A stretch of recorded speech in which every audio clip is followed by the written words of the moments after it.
വിശുദ്ധ മാർക്കോസ് എഴുതിയ സുവിശേഷം 14-ാം അധ്യായം 53 മുതൽ 65 വരെയുള്ള വചനങ്ങൾ. ന്യായാധിപ സംഘത്തിൻ്റെ മുമ്പിൽ അവർ യേശുവിനെ പ്രധാന പുരോഹിതൻ്റെ അടുത്തേക്ക് കൊണ്ടുപോയി. എല്ലാ പുരോഹിത പ്രമുഖന്മാരും ജനപ്രമാണികളും നിയമജ്ഞരും ഒരുമിച്ചുകൂടി. പത്രോസ് പ്രധാന പുരോഹിതൻ്റെ മുറ്റം വരെ അവനെ അല്പം അകലെയായി അനുഗമിച്ചു. പിന്നീട് അവൻ പരിചാരകരോടൊപ്പം തീ കാഞ്ഞുകൊണ്ടിരുന്നു.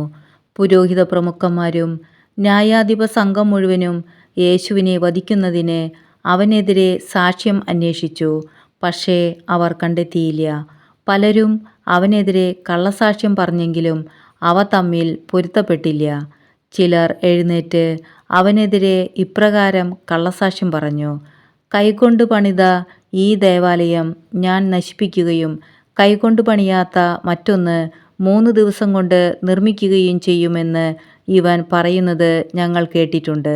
ഇക്കാര്യത്തിലും അവരുടെ സാക്ഷ്യങ്ങൾ പൊരുത്തപ്പെട്ടില്ല. പ്രധാന പുരോഹിതൻ മധ്യത്തിൽ എഴുന്നേറ്റ് നിന്ന് യേശുവിനോട് ചോദിച്ചു: ഇവർ നിനക്കെതിരെ സാക്ഷ്യപ്പെടുത്തുന്നതിന് നിനക്ക് മറുപടിയൊന്നും പറയാനില്ലേ?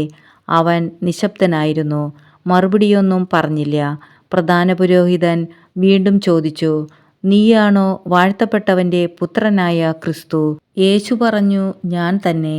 മനുഷ്യപുത്രൻ ശക്തിയുടെ വലത്തുഭാഗത്ത് ഉപവിഷ്ടനായിരിക്കുന്നതും വാനമേഘങ്ങളിൽ വരുന്നതും നിങ്ങൾ കാണും.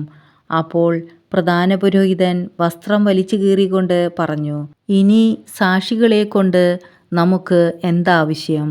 ദൈവദൂഷണം നിങ്ങൾ കേട്ടുവല്ലോ. നിങ്ങൾക്ക് എന്തു തോന്നുന്നു? അവൻ മരണത്തിന് അർഹനാണെന്ന് അവരെല്ലാവരും വിധിച്ചു. ചിലർ അവനെ തുപ്പാനും അവൻ്റെ മുഖം മൂടിക്കെട്ടി മുഷ്ടി കൊണ്ട് ഇടിക്കാനും നീ പ്രവചിക്കുക എന്ന് അവനോട് പറയാനും തുടങ്ങി. ഭൃത്യന്മാർ അവൻ്റെ ചകിട്ടത്തടിച്ചു.